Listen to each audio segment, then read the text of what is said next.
Welcome to HTT News. I'm your anchor, Theophils Davis Mitchell Jr. III.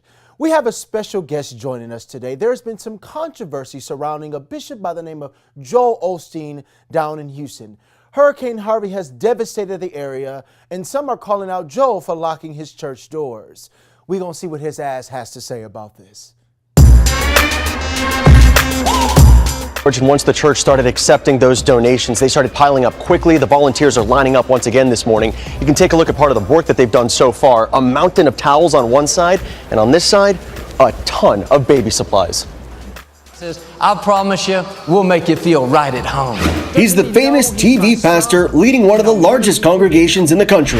If you're ever in our area, please stop by and be a part of one of our services. Joel Osteen, head of Houston's Lakewood Church, but for the past few days, his mega church has come under mega criticism. Some questioning why the 600,000 square foot facility didn't immediately open its doors to desperate evacuees. Joel Osteen locked up his damn church today until he was called out. Joel is here today to set the record straight. Yeah, we know he's lying. Some have called him a fraud for Christ, but we aren't here to judge anyone. Joel Osteen, welcome. I have to be honest with you, Joel. I wouldn't let those asses in my church either. Listen, you're a pastor that speaks about prosperity. Ain't nothing prosperous about a wet ass in my church. I mean, coming into my building, stealing and fighting and arguing. Am I right, Joel?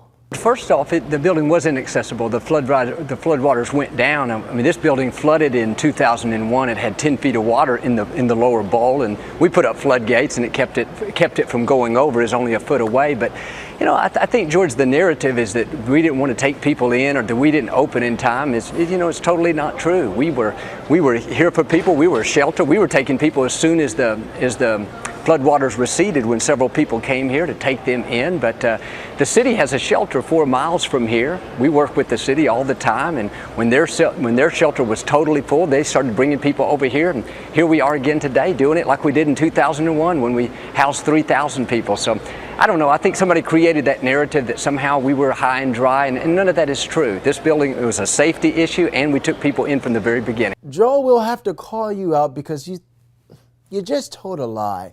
You said that you didn't open your church doors until after the shelters became full. But you said your church doors were already open the entire time. Now we have video of someone actually going to your church during the storm seeking refuge, and the doors were locked.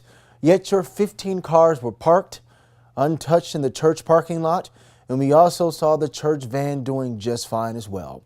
Some are calling you a flat-out liar, a con. Your thoughts, Joel? Well, I think there always is, but I think, George, sometimes it's, when somebody's not in this situation where we had nobody in this facility, we were fearing that it would flood. The last thing we would do is put people in it right at the beginning. But yeah, we would probably do some things differently, obviously. But my niece was stranded right across the street from this building the first 2 days of the flood or one day of the flood on the freeway. So it was a big flood, and it affected all of the people that run this facility as well. But you know what? We've been here 60 years helping people, and we're going to be here long after all this dies down, helping these people as well. That's interesting, Joel. Your own niece was stranded outside the doors as you watched her basically almost drown. Why didn't you open the doors? It seems like you're lying, Joel. You're beginning to stutter. You're beginning to come up with stuff that happened 60 years ago. If you listen to what you're saying, the American people can see a lie when they see one. And it just seems like that's not the truth based off the video we've seen. Some even said you passed around a collection plate while people were walking in the doors of the church. Is that true? I mean, I would. You gotta pay to play. You gotta pay to stay dry.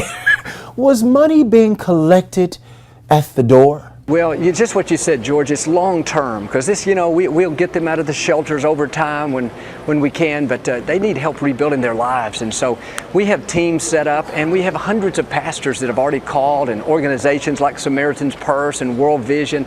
We'll come in here and we'll help rebuild. They'll be here for a couple of years with us, and that's just, it's just pulling out the sheetrock, helping those, especially the elderly, and just being in it for the long haul. That's the key. Well, that sounds like a bunch of bullshit, Joel. Thanks for joining us. Thank you.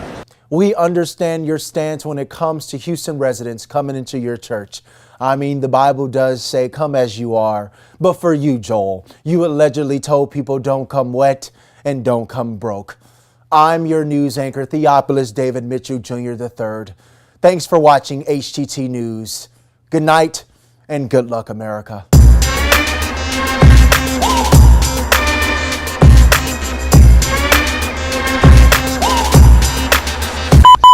This is so damn funny. I'm looking at myself and this green screen is a mess. Mr. Walker. Oh my gosh. Okay.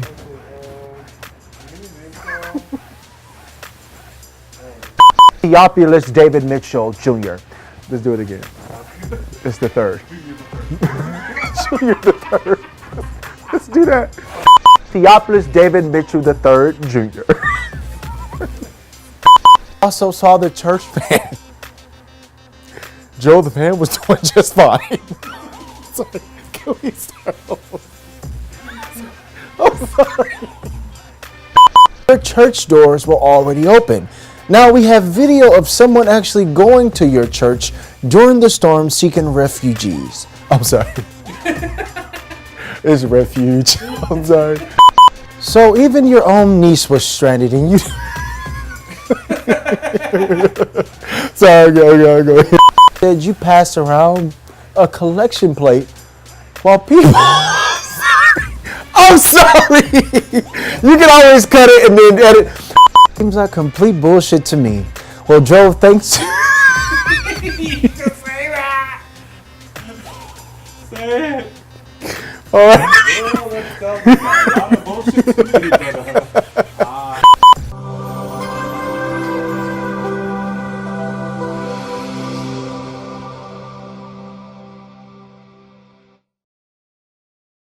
Thank you so much for watching another episode of Hitting the Town.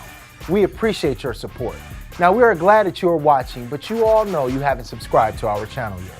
Please like our videos, share them, comment on them, but most importantly, please subscribe now by clicking this link. And you see the little bell next to the subscribe button? Please click on that bell to get notifications from our channel. And don't forget to click these links below to watch all previous episodes of Hitting the Town. You never know what kind of surprise you will find.